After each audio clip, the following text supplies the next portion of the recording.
Our people have always walked gently on the land, and the land has taught us much. It has taught us patience, because the mountain does not rush. It has taught us resilience, because the river finds its way around every stone. And it has taught us grief, because even the oldest tree must one day fall. Tonight, I carry that grief with me, and I ask you to carry it too. Welcome back. This is Indigenous Echoes, a place where the stories of our people are told by those who carry them. I am Kanuna Asgaya, an elder of my people, the Cherokee, and I am here to pass down the teachings and histories given to me by my father and my grandfather. And before I say anything else, I want to say this. This episode is the hardest one I carry. My grandfather told me this part of our story only once. I was old enough by then to understand, old enough to not need him to soften the edges. He sat for a long time before he began. He looked at his hands. Then he looked at me and he said, "Kanuna, I'm going to tell you something now that you will carry the rest of your life. And I'm sorry for that, but you need to carry it. Because the people who lived it deserve to be remembered by someone who does not look away. I did not look away then. I will not look away now. And I am asking you, kindly, gently, not to look away either. Because the people on that road deserve to be seen. Let us begin. Here is what you carry from episodes 1 and 2. Our people, the Cherokee, lived in the Appalachian Mountains for at least 3,000 years. We built a democracy, a written language, a free press, a constitution. We won in the Supreme Court. The president ignored the ruling. A small, unauthorized faction signed away our homeland. The Senate ratified it by one vote. In 1838, General Winfield Scott arrived with 7,000 soldiers. This is the episode about what happened next. The stockades, where the dying began. Most people, when they hear the words Trail of Tears, picture a long march, a column of people moving west. They do not picture what came before the march. The dying did not begin on the road. It began in the stockades. When General Scott arrived in May of 1838, his orders were to collect our people and hold them in rough wooden enclosures, built quickly, built barely, across the Cherokee homeland, holding pens, until they could be organized into groups for transport west. And the way this collection happened, I need you to hear this clearly. Families were given almost no warning. Men working in their fields in the morning were surrounded by soldiers before noon. Women were taken from their homes while their fires were still burning, while the morning food was still cooking. Children playing outside were gathered up before anyone could find their parents. A soldier named John G. Burnett, who marched with our people and lived with what he saw until he was an old man, wrote about this years later. He described seeing children barefoot and crying, calling for parents they could not find. He described watching soldiers march families away while neighbors, white settlers, began moving into the abandoned homes before our people had even cleared the ridge line.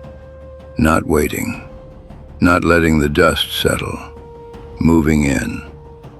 Inside the stockades, rough wooden walls open to the sky, in the full heat of a southern summer, thousands of our people were crowded together without enough food, without clean water, without medicine. Dysentery moved through the camps like a fire. Whooping cough, measles. Infants died. Elders died. People who had been healthy and strong when the soldiers came to their doors were desperately ill by the time the march began. That part is rarely told. The Trail of Tears killed out people before a single step was taken west. My grandfather said, "Remember the stockades," because when people talk about removal as if it was simply moving, simply relocating, they forget that the ground of our homeland was already drinking our blood before we ever left it. The march itself, Nunna Daul. The Cherokee phrase for what happened is Nunna Daul. It means the trail where they cried. The world calls it the Trail of Tears. It was not one trail. It was several routes, traveled by different groups over many months in the fall and winter of 1838 into 1839. The overland routes covered between 800 and 1,200 miles, through Tennessee, through Kentucky, through Illinois, through Missouri, through Arkansas. Other groups went by boat along rivers, which carried its own horrors of overcrowding and spreading sickness. All of them, every group, every man, woman, and child on every route, experienced something that no story they had been raised on had ever prepared them for. The cold. The winter of 1838 to 1839 was one of the most severe in living memory. The Tennessee River froze. The Ohio River froze. Our people waited at river crossings for weeks, camped in open land. With inadequate shelter, some groups had almost none, while the ice on the water made crossing impossible. People froze. Children froze. The sick, already weakened by months in the stockades, could not survive what the cold demanded of them. The food. The federal government had contracted private companies to supply the removal with food, transport, and medicine. These contracts were poorly watched. Many were fraudulent. The contractors delivered rancid meat, spoiled corn, quantities so small they were an insult to the need they were meant to meet. Our people went hungry. Some ate leaves when they could find them. Some ate bark. Our people, who had farmed these mountains for 3,000 years, who knew every edible plant in every season, who had fed themselves and their neighbors and their communities in abundance, were eating bark, because the contracts that were supposed to feed them were being emptied by dishonest men who saw in our suffering a way to make money. The sick walking. And the sick could not stop. There was no option to rest and recover, no permission to fall behind. The march continued because the calendar demanded it, because winter was closing in, because stopping in open country meant dying in open country. Elders who had lived their entire lives in the familiar cradle of the Appalachian Mountains, who had breathed that mountain air and drunk from those mountain rivers, and known every ridgeline on the horizon since they were children, died on flat Midwestern roads, under skies that held no memory of them, in the ground that did not know their names. The number of our dead. How many of our people died? The honest answer is, we do not know exactly, because no one was keeping careful records on behalf of the Cherokee dead. The estimate our nation carries, the figure most historians accept, is approximately 4,000 deaths, out of approximately 16,000 who were removed. 1 in 4, roughly 1/4 of everyone on that road. 1 in 4. I want to give you a way to feel that number. Think of 4 people you love right now. 4 faces that matter to you. On the Trail of Tears, statistically, one of those 4 people would not have arrived at the destination. One would have been buried in unfamiliar ground along the way. That was the road. That was what the Indian Removal Act actually looked like in the bodies of real people. My grandfather would stop here every time he told this part. He would be quiet for a long moment. Then he would say their names, even if you do not know them. Say, I remember you. That is enough. That is the least the living owe the dead. Sally, and the ones who stayed. Not everyone walked west. In the deep mountain hollows of North Carolina, in the most remote places of the most ancient parts of our homeland, a group of our people refused to collection. They knew these mountains like they knew their own heartbeats. They had been born in these hollows. They knew every path, every cave, every place where the mountain would hide a person from soldiers who did not know the land. And they hid.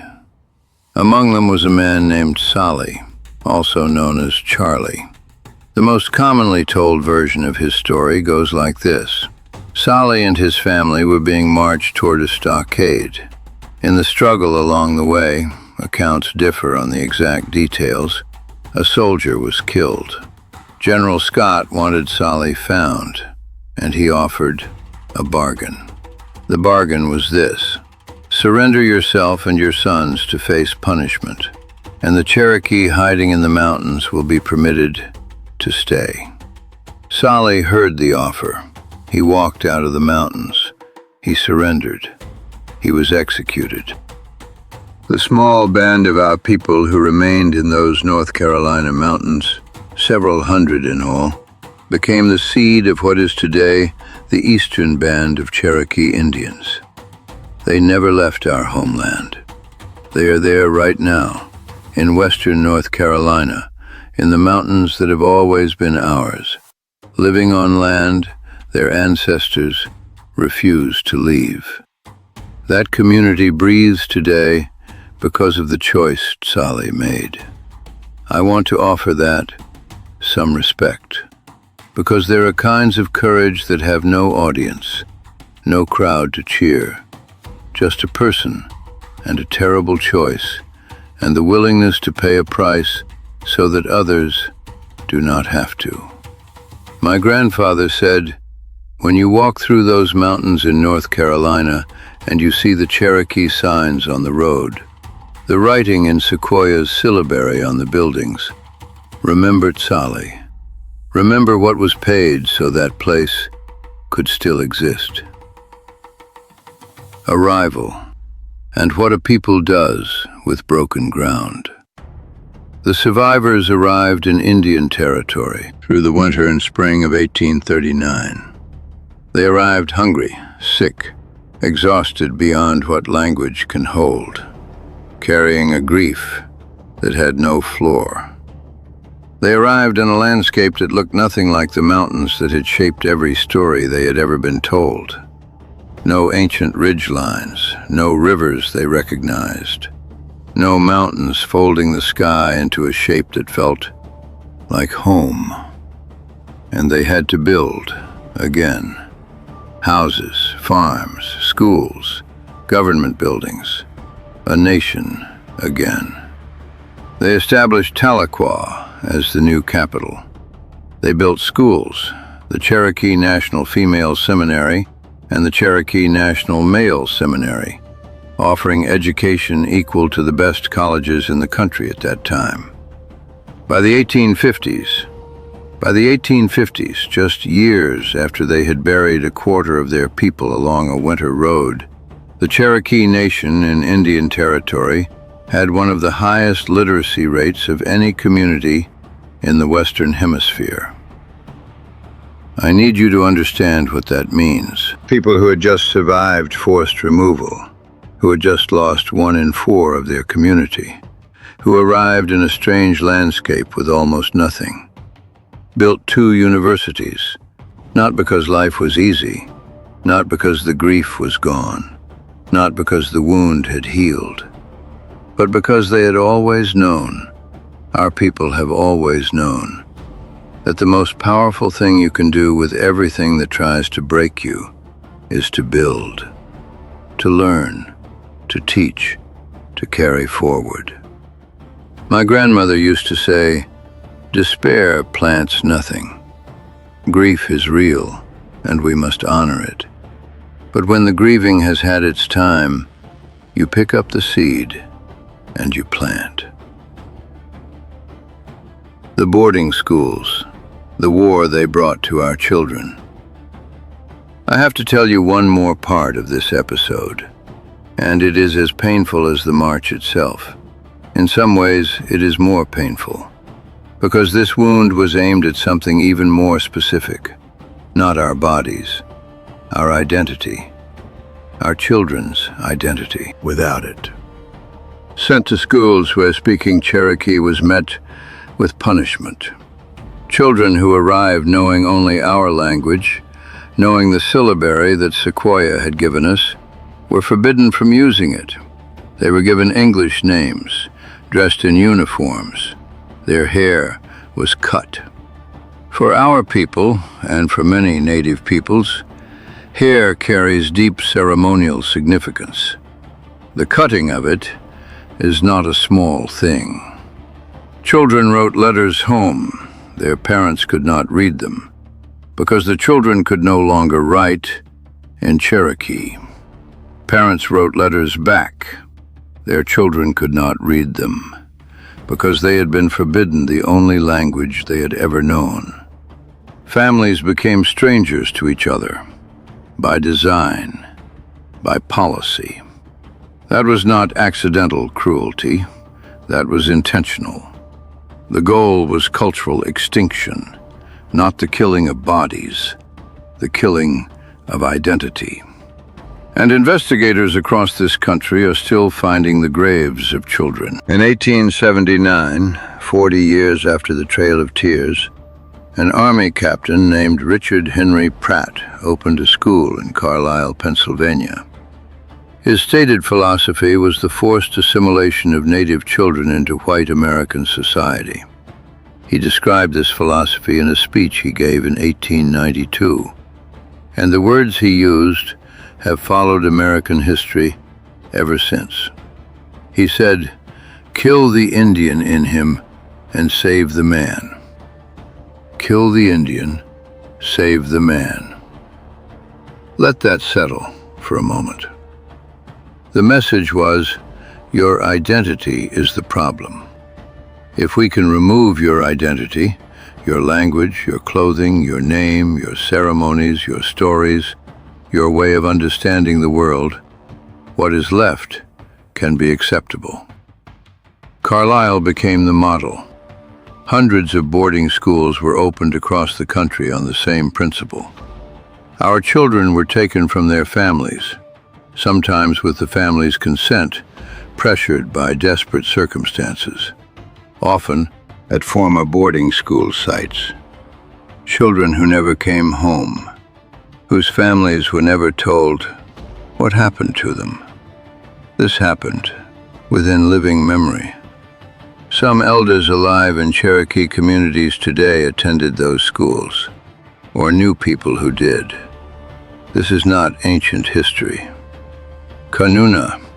The most dangerous thing a powerful people can do is to decide that another person's way of being is a problem to be solved. That language is a problem. That ceremony is a problem. That identity is a problem. When you start solving those problems, you are not saving people. You are erasing them. And erasure is a kind of death that leaves the body standing. I told you, this was the hardest episode to carry, and it is. But I want to leave you with this. By the early 20th century, our people had survived all of this. The Indian Removal Act, the Trail of Tears, a civil war that split us again, the Dawes Act, which broke up our communal lands and sold what was called the surplus to white settlers. Oklahoma's statehood in 1907, which dissolved the legal recognition of our government. The boarding school system. Each one of these things was designed to end us. None of them did. Because here is what those who designed them never understood. You cannot take a culture away from people who carry it in their bodies, in the way they tell stories, in the way they raise their children, in the way they greet the morning. In the syllabary, they learned from parents who learned it from parents who learned it from Sequoia himself. You can remove people from their land. You can take their language from their mouths. You can cut their hair and rename them. But the knowing lives somewhere that cannot be reached by law.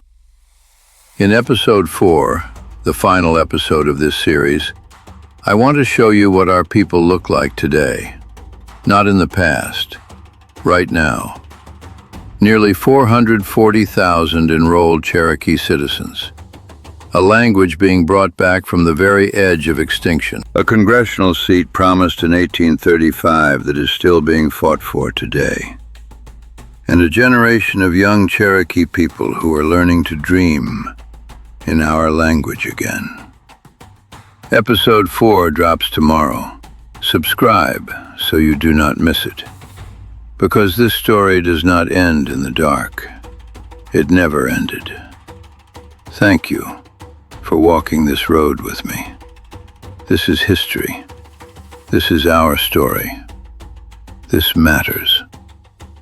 Before I let you go, of everything in this episode, the stockades, the frozen river crossings, Sally's sacrifice, the boarding schools, what will you carry with you? What moment from this episode will you still be thinking about tomorrow? Tell me in the comments. Every word you leave there matters.